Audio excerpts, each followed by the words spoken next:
नमस्कार मित्रों, वर्तमान समय में हम हैं मऊ जनपद में घोसी लोकसभा सीट पर हैं। वर्तमान समय में आप हमारे साथ हैं, भाजपा नेता हैं। चलिए आपसे चर्चा होगी, आखिरकार आप लोग घोसी में क्या करने वाले हैं, क्योंकि घोसी में आपके सहयोगी दल को टिकट दिया गया है, आपके दल को टिकट नहीं मिला यहाँ।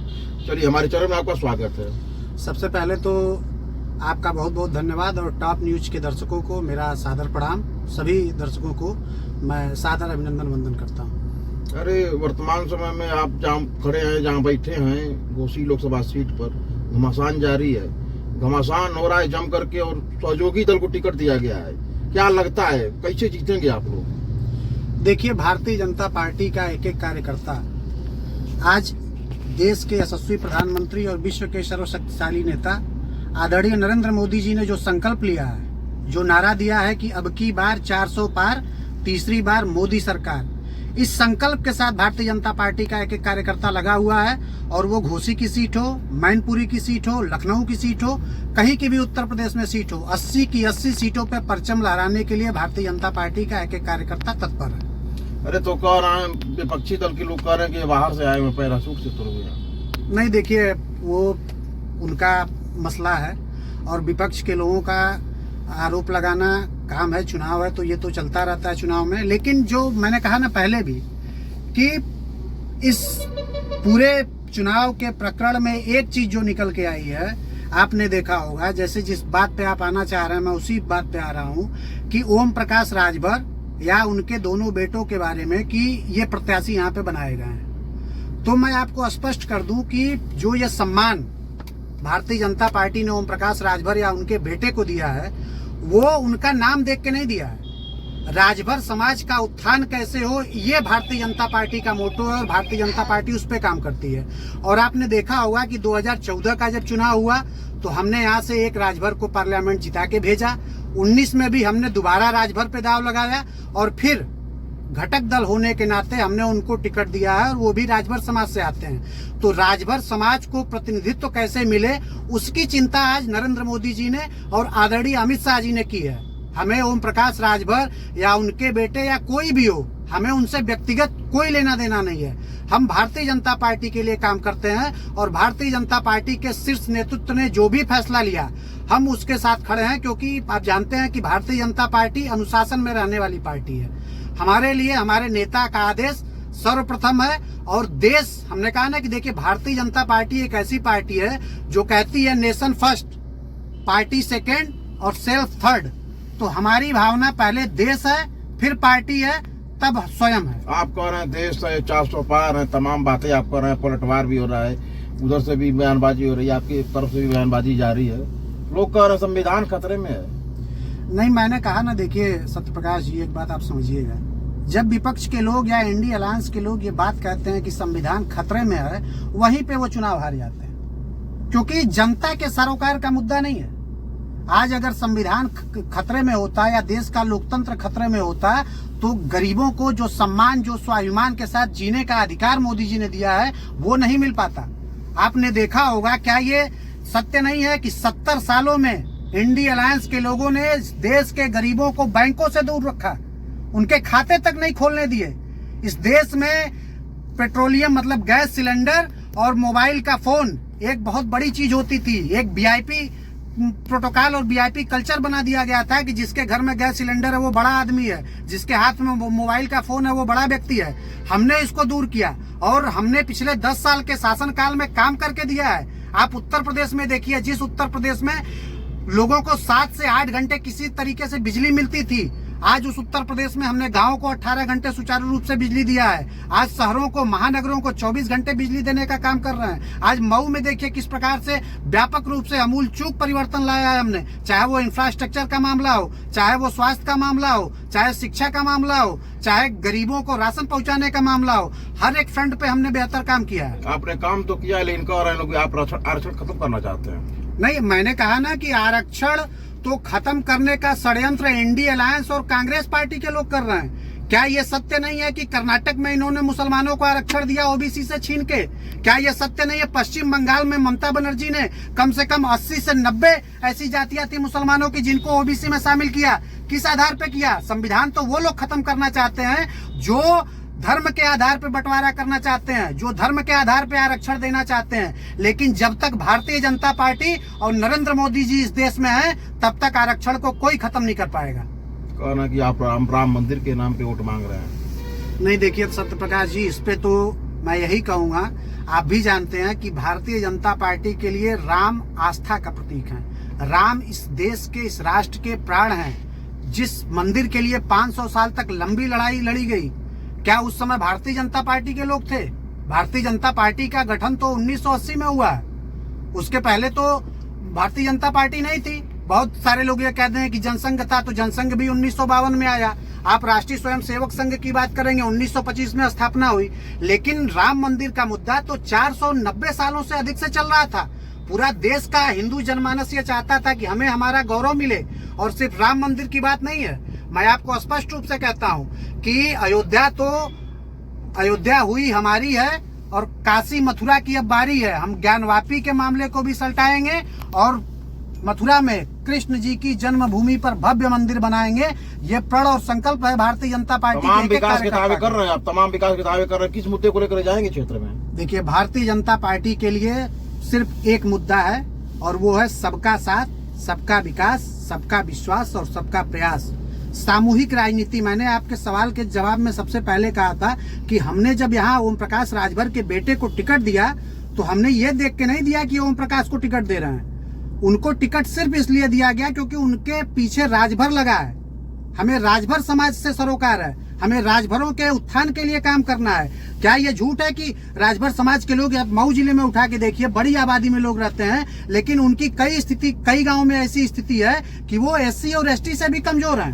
तो उस चीज को सुधारना चाहते हैं। आजकल के युवा घूम रहे हैं रोड पे और कह रहे हैं कि नौकरी नहीं मिल रही है, हमको पेपर लीक हो जा रहा है। देखिए सत्य प्रकाश जी, आप वरिष्ठ पत्रकार हैं, आपको बताने की जरूरत नहीं है। निश्चित तौर पे मेरी जहाँ तक मनसा या मेरा मन कहता है कि प्राण प्रतिष्ठा के बाद आप भी अयोध्या गए होंगे। जब आप वहाँ अयोध्या गए होंगे, और पहले भी जाते रहे होंगे, आपने स्वयं परिवर्तन देखा होगा। जिस अयोध्या में 2 होटल और 2 लॉज नहीं थे रुकने के लिए, आज उस अयोध्या में 5 स्टार होटल खोलने की व्यवस्था हो रही है। आज उस अयोध्या को हमने मेडिकल कॉलेज दिया, आज उस अयोध्या को हमने एयरपोर्ट दिया, जहां से फ्लाइटें संचालित हो रही हैं। देश के हर कोने से लोग आ रहे हैं। आपने अयोध्या को दिया, लेकिन युवा मांग रहे हैं, उनको क्या देंगे? मैं उसी बात पे आ रहा था आपके, कि एयरपोर्ट बना या मेडिकल कॉलेज बना या इंफ्रास्ट्रक्चर के जो काम हो रहे हैं, क्या उसमें रोजगार नहीं मिल रहा लोगों को? अगर सड़कें चौड़ी होंगी तो क्या लोगों को रोजगार नहीं मिलेगा? अगर कहीं पे मेडिकल कॉलेज की व्यवस्था की जा रही है, तो निश्चित तौर पे MBBS डॉक्टर से लेके, नर्सिंग से लेके, पैरामेडिकल के लोग, सारे लोगों को रोजगार मिलेगा। तो आप सोचिए कि जिस उत्तर प्रदेश में 70 सालों में 15 मेडिकल कॉलेज नहीं थे, उस उत्तर प्रदेश में हमने 27, अपने 7 साल के शासन कालों में 27 नए मेडिकल कॉलेजों को स्वीकृति दी है। ये कोई सामान्य बात नहीं है। विपक्ष के लोग कह रहे हैं महंगाई की मार झेल नहीं पा रहे हैं। नहीं, देखिए, जब महंगाई पे हम बात करते हैं ना, तो महंगाई के अनुपात में कमाई कैसे बढ़ी है उसकी भी चर्चा कर लेनी चाहिए। जिन लोगों की सैलरी कभी 5,000 रुपया हुआ करती थी, आज 50,000 रुपए है। तो महंगाई के समानुपात में कमाई भी बढ़ी है, और ये देश की जनता समझती है। और आपने, सत्य प्रकाश जी, आपका एक बड़ा अनुभव है, आप बड़े पत्रकार हैं, आपने ये देखा होगा कि 2014 से पहले देश में कोई चुनाव हो, चाहे वो आम चुनाव हो, चाहे विधानसभा का चुनाव हो, चाहे पंचायत का चुनाव हो, 2-3 मुद्दे हमेशा रहते थे: सड़क का, बिजली का, पानी का। आप पूरे उत्तर प्रदेश की बात छोड़िए, देश के किसी कोने में चले जाइए, कहीं पे इन चीजों की बात हो रही है तो मुझे बताइए। हमने इन मुद्दों को गौड़ कर दिया, खत्म कर दिया। चाहे सड़कों की बात हो, चाहे बिजली की बात हो, चाहे पानी की बात हो। आप सोचिए कि बुंदेलखंड के लोगों से पूछिए कि कैसे वो लोग बिना पानी के रहते थे। 70 सालों में हमने उनके घर में भी पानी पहुंचाने का प्रबंध किया। ये इंडिया अलायंस के लोगों ने जो पाप किया, कांग्रेस पार्टी और समाजवादी पार्टी के लोगों ने जो पाप किया बुंदेलखंड वालों के साथ, वो बुंदेलखंड के लोग उसका जवाब इस चुनाव में देने जा रहे हैं। हालांकि पिछली बार भी 19 में भी बुंदेलखंड के लोगों ने हमें क्लीन स्वीप करके दिया था। विपक्ष के लोग बड़े बड़े मंचों पे चढ़ के बोल रहे हैं कि बीजेपी ने रेलवे भेज दिया, बीजेपी ने हवाई अड्डा भेज दिया। आप क्या कहना चाहेंगे? मैं यही कहना चाहूंगा विपक्ष के लोगों से, या उनके जो शीर्ष नेता हैं अखिलेश यादव जी से मैं कहूंगा कि आप तो लखनऊ में रहते हैं, विक्रमादित्य मार्ग पे बहुत ज्यादा दूरी नहीं है।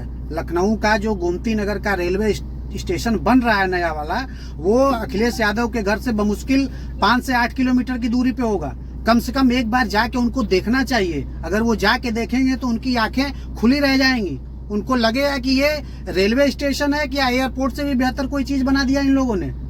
हम तो कामों के दम पे, हमने कहा ना कि काम पे हम बात करने वाले हैं। ये किस फ्रंट पे हमसे लड़ेंगे ये तय कर लें। ये काम पे बात करना चाहते हैं या अपने कारनामों पे बात करना चाहते हैं। इन्होंने कोई काम किया क्या उत्तर प्रदेश के लोग ये भूल जाएंगे कि कैसे धर्म के आधार पे, धार्मिक त्योहारों पे कैसे बिजली का बंदरबाट होता था कि रमजान रहेगा तो 24 यादव जी ने बोला है, अभी वीडियो जारी हुआ है, राम मंदिर वास्तु के हिसाब से नहीं बना। हाँ, उन्होंने सही बोला है, मैं मानता हूँ ये बात को, क्योंकि जो रामद्रोही है ना, जिन्होंने हमेशा राम जी से द्रोह किया, उनके बड़े भाई ने गोलियां चलवाई, क्या अयोध्या के लोग भूल जाएंगे या इस देश के लोग भूल जाएंगे। और राम गोपाल जब बोलते हैं तो हमेशा हिंदुओं के खिलाफ बोलते हैं। हिंदू धर्म को अपमानित करने के लिए इन लोगों ने स्वामी प्रसाद मौर्य को एडहॉक पे रखा था।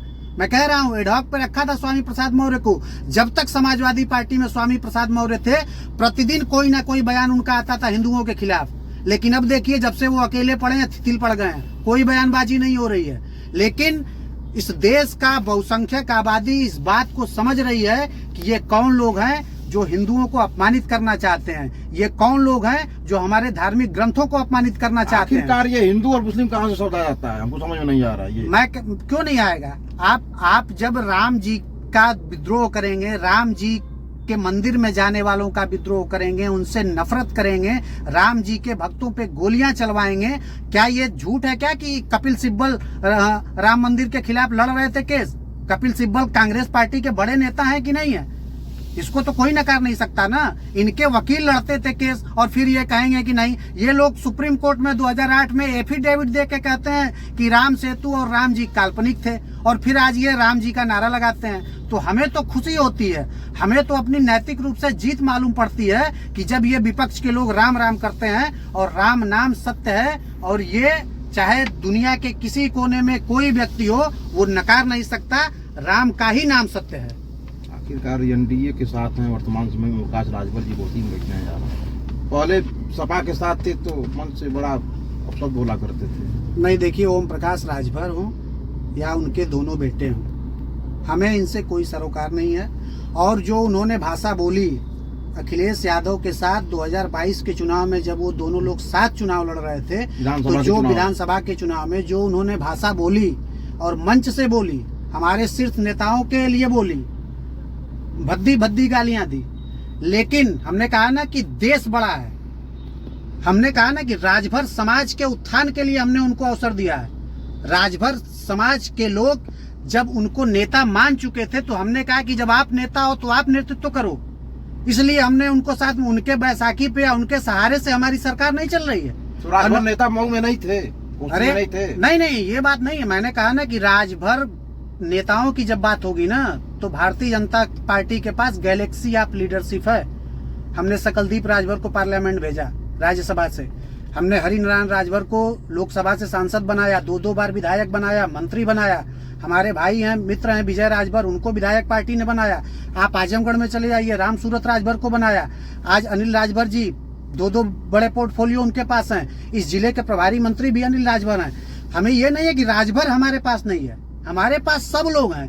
लेकिन जब ओम प्रकाश राजभर अखिलेश यादव के साथ 22 का चुनाव लड़ रहे थे, और उसके बाद चुनाव हारने के बाद जो व्यवहार अखिलेश यादव ने ओम प्रकाश राजभर के साथ किया, जो उनको बेइज्जत करने का काम किया, उससे आहत होकर जब वो हमारे शीर्ष नेतृत्व के पास आए, हमारे नेताओं के पास आए, तो हमारे नेताओं ने राजभर समाज के सम्मान में उनको अवसर दिया है। मैंने अपने वक्तव्य के शुरुआत में भी कहा और फिर दोबारा कह रहा हूं कि राजभर समाज के उत्थान के लिए हमने अवसर दिया है। हमने व्यक्ति से कोई मतलब नहीं है, और न वो इतने बड़े नेता हैं कि उनके सहारे की हमें जरूरत है। हमें कोई जरूरत नहीं थी, लेकिन सिर्फ इसलिए कि किसी पिछड़े समाज के व्यक्ति का अपमान न होने पाए। अगर कोई व्यक्ति को अपमानित कर रहा है तो उसको कैसे अपने साथ लेके चला जाए, ये तो भारतीय जनता पार्टी के नेताओं ने और शीर्ष नेतृत्व ने दिखाया ना, कि एक व्यक्ति हमें 1000 गालियां देता है, लेकिन बुद्ध भगवान की तरीके से हमने कभी उन गालियों को आत्मसात नहीं किया। हमने सिर्फ और सिर्फ राजभर समाज के उत्थान के बारे में सोचा। घोसी विधानसभा के उपचुनाव में बीजेपी की करारी हार हुई,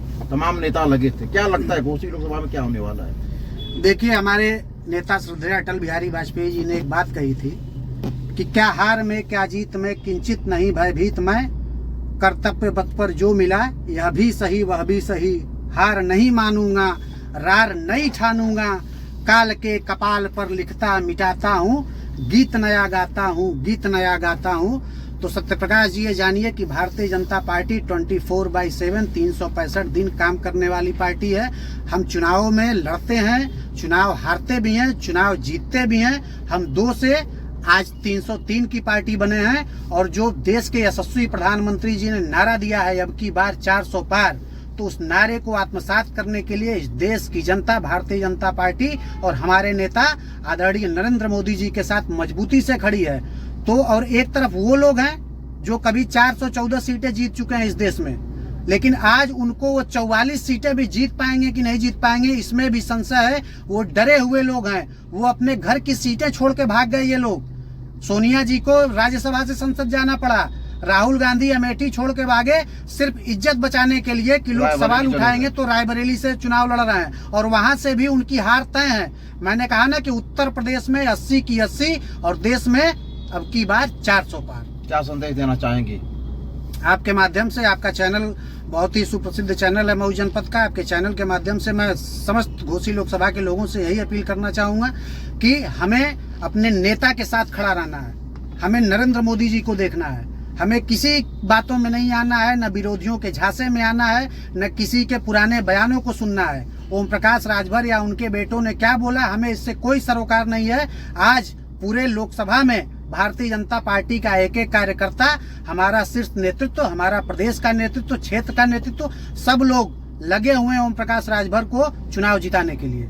आप हमारे साथ थे। आकाश राय जी भाजपा नेता हैं। तमाम मुद्दों पे आपसे बात हुई। चलिए अगले वीडियो में कहीं और से मिलते हैं। तब तक के लिए धन्यवाद। जय हिंद, जय भारत।